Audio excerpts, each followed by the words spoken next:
ಹಳೆಯ ಚಿನ್ನದ ಒಡವೆನ ಅಧಿಕ ಬೆಲೆಗೆ ಮಾರಬೇಕೆ? ಅಂದ್ರೆ ಆಟಿಕಾಗೆ ಕಾಲ್ ಮಾಡಿ 8880 ಅಟ್ಟಿಕಾ ಗೋಲ್ಡ್ ಕಂಪನಿ.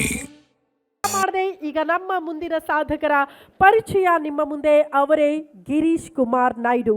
ಸಮಾಜ ಸೇವೆಯಲ್ಲಿ ಗುರುತಿಸಿಕೊಂಡವರು, ಯುವ ನಾಯಕರು ಕೂಡ ಹೌದು. ಅವರು ನಡೆದು ಬಂದ ಹಾದಿಯ ಕುರಿತು ಒಂದು ವಿಟಿ ಇದೆ, ನೋಡ್ಕೊಂಡು ಬರೋಣ.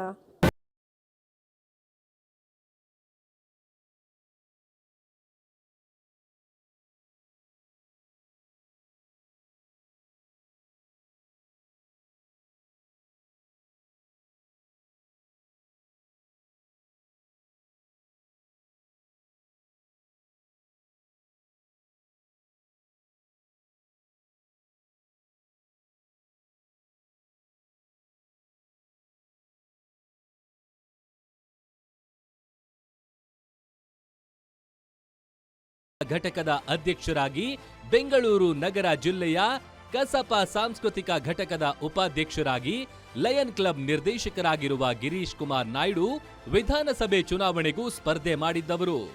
ಆಮ್ ಆದ್ಮಿ ಪಕ್ಷದ ರಾಜ್ಯ ಯುವ ಘಟಕದ ಉಪಾಧ್ಯಕ್ಷರಾಗಿರುವ ಗಿರೀಶ್ ಕುಮಾರ್ ನಾಯ್ಡು ಜನಸೇವೆ ಮಾಡುತ್ತಲೇ ಬಂದಿದ್ದಾರೆ.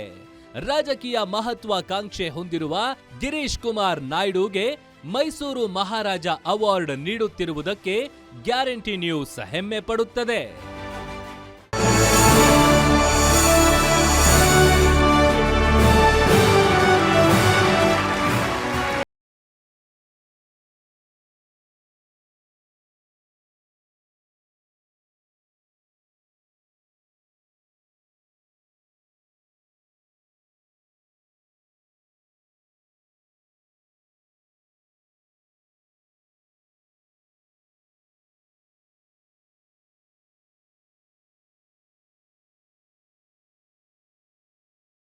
ತಗೊಂಡಿದ್ದೀರಿ, ಎಷ್ಟು ಖುಷಿ ಆಗ್ತಿದೆ?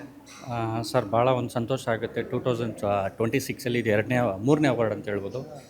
ವಿಶೇಷವಾಗಿ ಶಿವಸ್ವಾಮಿ ಅವರು ನನಗೆ ಹಳೆಯ ಒಂದು ಪರಿಚಯ ಇರೋವಂಥವ್ರು. ಅವರು ಒಂದು ಕೆಲಸ ನೋಡ್ಕೊಂಡು ಬಂದಿದ್ವಿ. ಅವ್ರು ಈ ಥರ ನಮ್ಗೆ ಹೇಳಿ ನಮ್ಮನ್ನು ಸೆಲೆಕ್ಟ್ ಮಾಡಿದ್ದು ಭಾಳ ಒಂದು